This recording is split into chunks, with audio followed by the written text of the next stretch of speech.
m'excuse, je suis comme toujours content.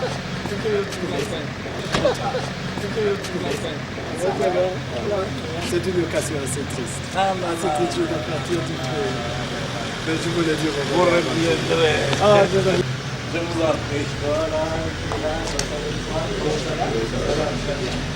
Merci. Voilà.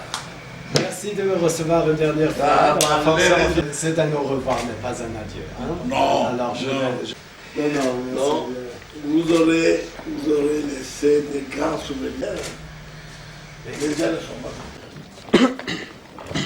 Ce sont les mêmes journalistes. Voilà, premièrement, c'était pas la première fois, mais c'était aussi la dernière fois que je suis ici, mais en fonction officielle, c'était la dernière fois parce que je vais partir du pays vers la fin du mois. Et c'est un départ avec tristesse, je dois dire. Avec de tristesse personnelle, mais aussi avec satisfaction professionnelle. Parce que c'est très difficile pour moi, après 2 ans, un peu plus de 2 ans, de quitter le pays, de quitter le Katanga, de quitter les Congolaises et les Congolais, parce que je suis tombé amoureux avec le peuple, avec la nature. J'étais à Kundalungu, j'ai vu les chutes, je suis voyagé beaucoup aussi dans le pays. C'est pourquoi c'est quelque chose qui va me manquer. J'ai dit au revoir au président de l'Assemblée. Nous avons échangé naturellement aussi nos vues politiques, aussi sur le développement du pays au futur. Vous avez un processus électoral qui a commencé maintenant et on a beaucoup de questions qui sont à discuter, des questions qui sont ouvertes. Et vous avez toujours la MONUSCO dans la part de ceux qui sont les avocats de la constitutionnalité des élections paisibles, transparentes et crédibles. Monsieur Robert, dites-nous, quelle lecture faites-vous de la situation politique de l'heure, où il y a le G7 qui a écrit une lettre, il y a des révocations par-ci par-là, mais aussi on enlève les policiers dans les résidences de certaines autorités. Qu'est-ce que vous en dites? Voilà, nous avons une position très très claire. La MONUSCO est impartiale politiquement. Hein. Nous ne prenons pas côté sur la politique des partis politiques, des G7 et des autres, mais nous ne sommes pas neutres. Nous avons nos principes et ces principes, ce sont les valeurs des Nations Unies. Et comme vous l'avez dit, c'est le respect pour les droits de l'homme, c'est le principe d'un processus électoral crédible qui donne l'espace à l'opposition, qui donne l'espace à la société civile, aussi accès aux médias, aussi y inclut les médias de l'État pour l'opposition. Alors ce sont des principes et nous sommes basés sur ces principes. C'est la résolution 2211 qui est notre ligne ici. Premièrement, la constitutionnalité. Deuxièmement, les échéances prévues par la Constitution. D'avoir les élections législatives et présidentielles au mois de novembre 2016.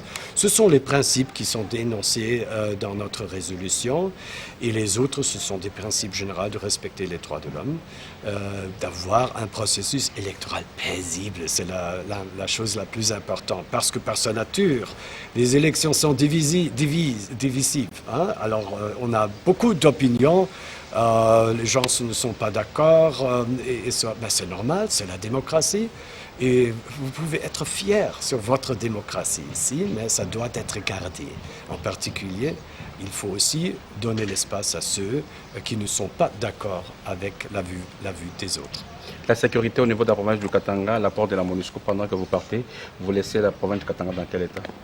Voilà, je suis très encouragé par le travail du gouvernement, naturellement, des FRDC, aussi en coopération avec nous par rapport à la situation au triangle de la mort, le conflit Bata-Katanga, nous avons les conflits entre les Pygmées et les Luba.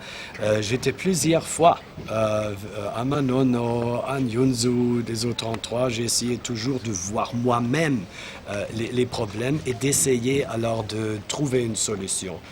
Notre bureau à Kalemi, notre bureau ici à Lubumbashi, ils sont vraiment très forts dans la médiation ici. Nous avons aussi un demi-bataillon des casques bleus ici au Katanga. Je ne sais pas si c'est suffisant, je dirais non, parce que j'ai vu qu'est-ce qu'on fait avec 50 soldats ici dans le pays. À Nyunzu, à Mitwaba, à Manono, on a des soldats et je crois que ça fait la différence pour apaiser une situation. Monsieur Kobler, nous voudrons quelle est la chance que vous accordez jusqu'à tous ces processus qui sont amorcés en République démocratique du Congo. Êtes-vous optimiste que la MONUSCO peut nous accompagner jusqu'à pouvoir avoir une issue de la paix, du développement, et ainsi de suite? Voilà, j'espère que la MONUSCO va vous accompagner, en particulièrement maintenant dans les années qui suivent. La campagne électorale, c'est toujours voilà, un élément où on a besoin de la stabilisation. La S de la MONUSCO, ça veut dire stabilisation. Et je crois, après 2 ans, c'est ce que j'ai appris. Nous avons une vraie fonction de stabilisation ici. Au particulier au nord Kivu, au sud Kivu, on a déployé des compagnies en brousse. Et j'étais l'autre jour à Kamango, à Mutarule et à d'autres endroits où les gens sont revenus. On a à Kamango maintenant, près de la frontière ougandaise, j'ai vu Kamango il y a 1 an, c'était une ville fantôme. Aujourd'hui, vous avez 80 000 réfugiés ougandaises qui sont rentrés. Mutarule aussi au sud Kivu, on avait le massacre. Après le massacre, ça a duré le temps, mais maintenant on a les déplacés internes qui sont rentrés. De l'autre côté, on a encore beaucoup de conflits qui persistent. Nous avons maintenant plus déplacés internes au Congo qu'auparavant, il y a 2 ans. Ça m'inquiète. Mais ça m'encourage aussi qu'on a, dans certains territoires, on a vraiment des progrès. Merci. Merci bien. Merci. Merci.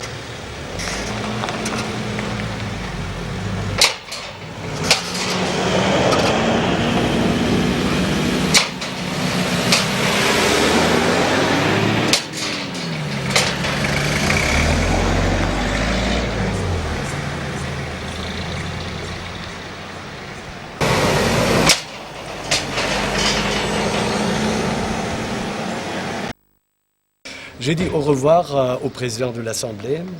Nous avons échangé naturellement aussi nos vues politiques, aussi sur le développement du pays au futur. Vous avez un processus électoral qui a commencé maintenant et on a beaucoup de questions qui sont à discuter, des questions qui sont ouvertes. Et vous avez toujours la MONUSCO dans la part de ceux qui sont les avocats de la constitutionnalité des élections paisibles, transparentes et crédibles. Monsieur Robert, dites-nous, quelle lecture faites-vous de la situation politique de l'heure, où il y a le G7 qui a écrit une lettre, il y a des révocations par-ci par-là, mais aussi on enlève les policiers dans les résidences de certaines autorités. Qu'est-ce que vous en dites? Voilà, nous avons une position très claire. La MONUSCO est impartiale politiquement. Nous ne prenons pas côté sur la politique des partis politiques, des G7 et des autres, mais nous ne sommes pas neutres. Nous avons nos principes et ces principes, ce sont les valeurs des Nations Unies. Et comme vous l'avez dit, c'est le respect pour les droits de l'homme, c'est le principe d'un processus électoral crédible qui donne l'espace à l'opposition, qui donne l'espace à la société civile, aussi accès aux médias, aussi y inclut les médias de l'État pour l'opposition. Alors ce sont des principes et nous sommes basés sur ces principes. C'est la résolution 2211 qui est notre ligne ici. Premièrement, la constitutionnalité. Deuxièmement, les échéances prévues par la Constitution d'avoir les élections législatives et présidentielles au mois de novembre 2016. Ce sont les principes qui sont dénoncés dans notre résolution. Et les autres, ce sont des principes généraux de respecter les droits de l'homme, d'avoir un processus électoral paisible. C'est la chose la plus importante. Parce que par sa nature, les élections sont divisives. Alors, on a beaucoup d'opinions. Les gens ne sont pas d'accord, c'est normal, c'est la démocratie. Et vous pouvez être fier sur votre démocratie ici, mais ça doit être gardé.